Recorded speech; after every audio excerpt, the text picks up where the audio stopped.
ముత్యమైనవు ఏమో కదా. ఏమైందండి ఇప్పుడు తగ్గితేనో ముత్తాలైపోతున్నానో తెలిసేదా?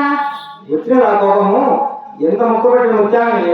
అవును, ఎవరి మాట వాడు ఇంపుగానండి. ఈ పూట తప్పక పైన చెప్పి వెళ్ళిపోయినా మా అమ్మ నరకడానికి కాగిన పడమండి. అదేమిటో తానే ఏ చెందాడు నిన్ను నమ్మిన వాడు నిర్మూలన అయిపోను. ఏదో ఆశ్రమాలు కలవాట అంత ఆరోగ్యంలో తిందాము.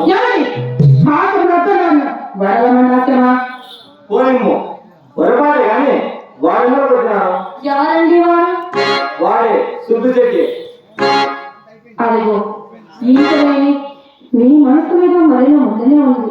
అలా పోయినలో ఆ సంగతి మీకు ఎవరు చెప్తున్నారు? నేను చూసినాను. బీటి గుమ్మం వచ్చినట్టు మీ అమ్మ గంట తర్వాత వచ్చినాయని పేరు గుమ్మం వరకు వచ్చేసరికి అతడు తటారం తలపం తెలుసుకుని అలారం బయటకు వచ్చినాడు. ఆ పాట నన్ను చూసి అతను చూసి నేను తెల్లబోయినాను. అంతగా అతనికి అనుమానం కలగకున్నట్లు కోడి గుమ్మం వాడు కొంత దూరం వెంటనే సాగనంటూ కూడా వచ్చినాను.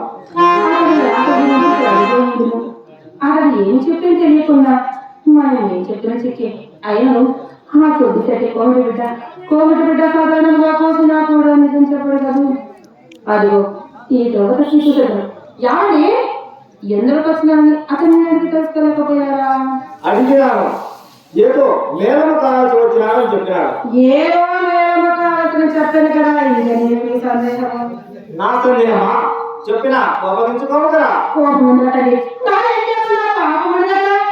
శబాష్, అది మాట.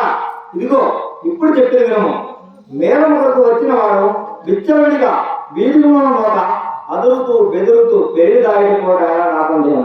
అది కాదు అప్పుడే ముఖం చెప్పించుతున్నావు.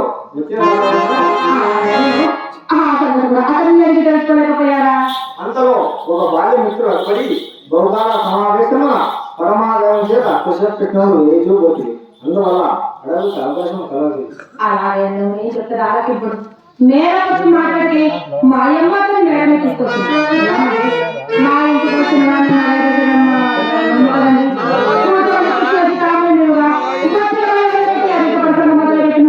అంతటి నాకు కోపం వచ్చి చెప్పుడు నా మనసు మా అమ్మ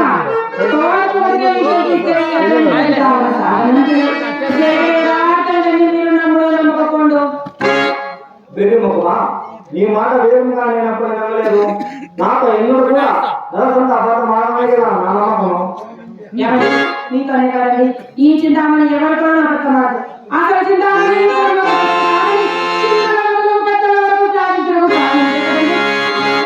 సందేహం ఎవరి మాట లేదా?